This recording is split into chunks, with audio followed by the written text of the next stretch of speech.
Hello, this is Victor at RestoreYourMercedes.com. Today I'm looking at these two units here. These are 1993 600 SL throttle bodies, V12 first gen V12 R129, and this is what we see, and that's what they look like. Now, before something can be done with them and any kind of work to be done with these, now we'll obviously want to see the condition of the internal wiring, because that's the first thing that you always look at, right?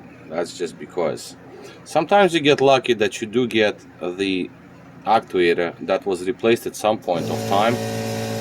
Yes, of course, compressor has to kick in. All right, well, we'll just wait. I'm going to spread these open right there and zoom on to those.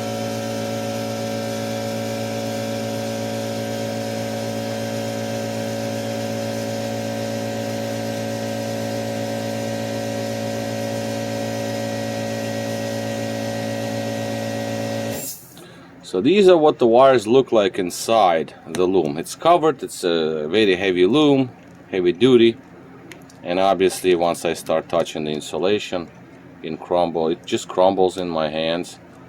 It might not be necessarily shorted completely yet. It might be, because you never know. This is just a small area of the wiring loom that I picked on, right? And you can see the insulation flakes right off. So obviously these wires had to be replaced. This was the driver's side unit wiring, and let's take a look at the passenger side unit wiring as well, just to be on the same page, because you do check them before you remove them off the vehicle, because like I said, sometimes you get lucky and the units, both or one, is replaced. If you don't get lucky, then you'll see this. This is what you're going to get. So you always cut the wires just not at the base of the unit right here, but somewhere away, somewhere around here, because if there is bad here, as we see them, right, so like as horrible as they look, now closer to the base they will be even worse, because there's more heat there, because this wire sits a little bit away from the engine, but throttle sits on the engine, so it heats up much more than, let's say, the area here is so much further away from the motor and a little bit away from the heat. So obviously here in this area the wires will be way worse. But if you start cutting it here, you can break the seal here, so you don't really want to do it. Just cut it somewhere in the middle, wherever you can reach them, or reel like right around here, like a couple of inches away from the actual connector. So now the next order of business now obviously will be to clean these up, because they look hideous. And I already covered up the stickers. I cleaned those stickers up, so numbers are not going to be erased once I use chemicals to clean these things. Because also what's interesting about these units is that it appears that somebody reinstalled them. These were removed and reinstalled, and some silicone was applied onto these. That is not something that I support. I do not like doing this, because the gasket is there. It's just like, I mean, you know, if it's installed once and forget about it for like forever, but it appears like silicone on the gasket end is like white silicone, and on the intake manifold is brown, like gray silicone, right? So it's just very strange. So that's why I would always just put the gasket fresh. This is going to be removed. That's all going to be cleaned up and polished, so new gasket can go onto these surfaces once they're cleaned up.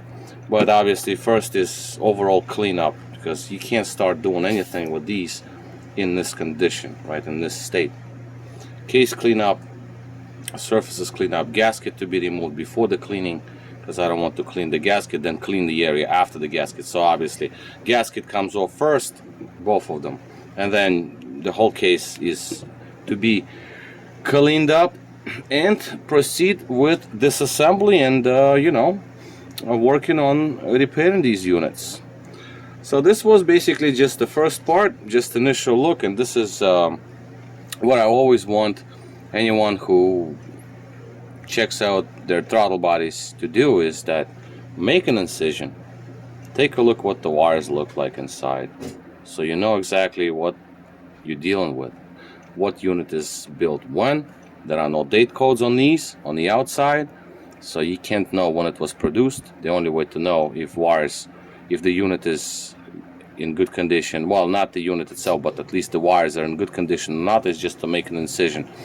Also, it's a 93 part, these are 93s, right? 93s 600 SL, you have a big bolt case right here, and then you have the next generation, and those bolts will be let's see if I have any laying around, just to show, just to compare.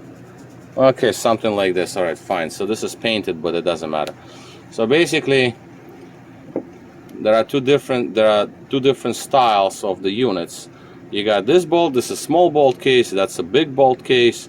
So now these are security Torx. These aren't. So you just have some epoxy that this has to be removed to remove the bolt. So this is going to be another job.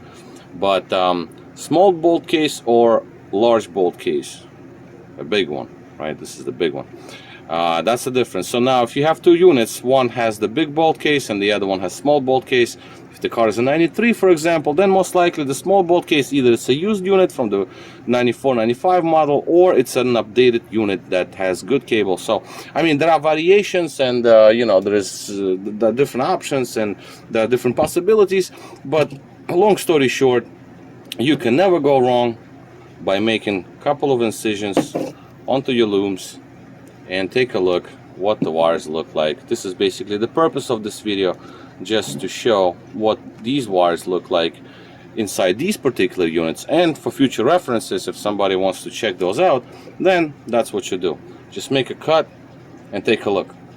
Once you see it, the wires are bad, then you will never want to turn your ignition back on, because these things are shorted. You can burn out your e-gas module. That's going to be bad news. Those modules are rare, extremely expensive, and what have you. So you can damage, like, bad e-gas module cannot damage the throttles, but bad wires inside the throttle bodies can damage e-gas module. That's how it works. Very important not to make that happen. Keep the module alive, wires to be redone. So that's what I'm going to do. I'm going to clean all of this up, take these apart, potentiometer ends, the motors, the gears, lubrication, this and that, and then I'm going to rewire these. I'm going to change the wires all the way from the inside of the throttles to the end of the connector. Right inside the connector, I have to actually open these connectors up, and then I have to reseal them, new wires to be installed, and then bench test, and then they're ready to go. Alright, so this is going to be all for now.